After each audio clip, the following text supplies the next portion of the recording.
3 de diciembre. San Francisco Javier. Francisco nació en 1506, en el castillo de Javier en Navarra, cerca de Pamplona, España.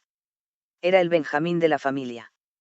A los 18 años fue a estudiar a la Universidad de París, en el Colegio de Santa Bárbara, donde en 1528, obtuvo el grado de licenciado. Dios estaba preparando grandes cosas, por lo que dispuso que Francisco Javier tuviese como compañero de la pensión a Pedro Fabre, que sería como el jesuita y luego beato.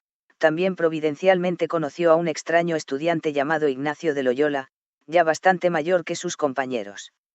Al principio Francisco rehusó la influencia de Ignacio, el cual le repetía la frase de Jesucristo: ¿de qué le sirve a un hombre ganar el mundo entero, si se pierde a sí mismo?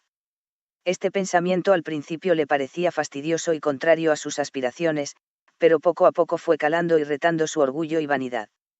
Por fin San Ignacio logró que Francisco se apartara un tiempo para hacer un retiro especial que el mismo Ignacio había desarrollado basado en su propia lucha por la santidad. Se trata de los ejercicios espirituales. Francisco fue guiado por Ignacio en aquellos días de profundo combate espiritual y quedó profundamente transformado por la gracia de Dios. Comprendió las palabras que Ignacio: un corazón tan grande y un alma tan noble no pueden contentarse con los efímeros honores terrenos. Tu ambición debe ser la gloria que dura eternamente. Llegó a ser uno de los 7 primeros seguidores de San Ignacio, fundador de los jesuitas, consagrándose al servicio de Dios en Montmartre, en 1534. Hicieron voto de absoluta pobreza, y resolvieron ir a Tierra Santa para comenzar desde allí su obra misionera, poniéndose en todo caso a la total dependencia del Papa. Junto con ellos recibió la ordenación sacerdotal en Venecia, 3 años más tarde, y con ellos compartió las vicisitudes de la naciente compañía.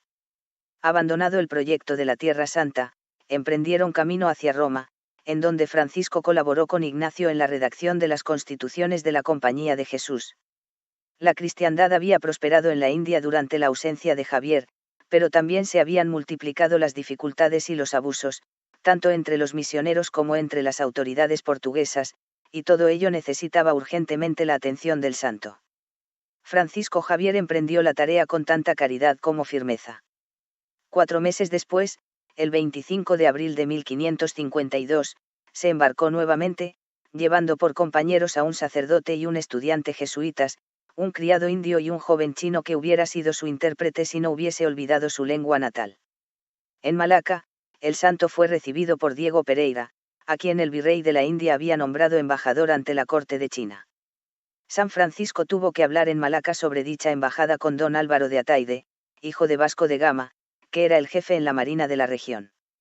Como Álvaro de Ataide era enemigo personal de Diego Pereira, se negó a dejar partir Pereira y a Francisco Javier, tanto en calidad de embajador como de comerciante. Ataide no se dejó convencer por los argumentos de Francisco Javier, ni siquiera cuando éste le mostró el breve de Paulo III por el que había sido nombrado nuncio apostólico.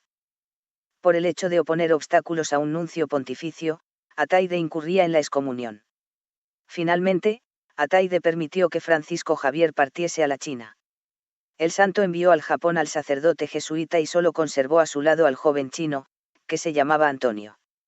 Con su ayuda, esperaba poder introducirse furtivamente en China, que hasta entonces había sido inaccesible a los extranjeros.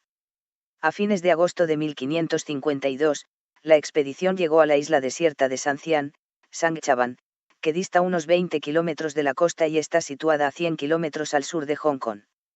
Por medio de una de las naves, Francisco Javier escribió desde ahí varias cartas. Una de ellas iba dirigida a Pereira, a quien el santo decía: si hay alguien que merezca que Dios le premie en esta empresa, sois vos. Y a vos se deberá su éxito. Enseguida, describía las medidas que había tomado, con mucha dificultad y pagando generosamente, había conseguido que un mercader chino se comprometiese a desembarcar de noche en Cantón, no sin exigirle que jurase que no revelaría su nombre a nadie. En tanto que llegaba la ocasión de realizar el proyecto, Javier cayó enfermo. Como solo quedaba uno de los navíos portugueses, el santo se encontró en la miseria. En su última carta escribió: hace mucho tiempo que no tenía tan pocas ganas de vivir como ahora. El mercader chino no volvió a presentarse. El 21 de noviembre, el santo se vio atacado por una fiebre y se refugió en el navío. Pero el movimiento del mar le hizo daño, de suerte que al día siguiente pidió que le transportasen de nuevo a tierra. En el navío predominaban los hombres de don Álvaro de Ataide, los cuales, temiendo ofender a éste, dejaron a Javier en la playa, expuesto al terrible viento del norte. Un compasivo comerciante portugués le condujo a su cabaña, tan maltrecha, que el viento se colaba por las rendijas.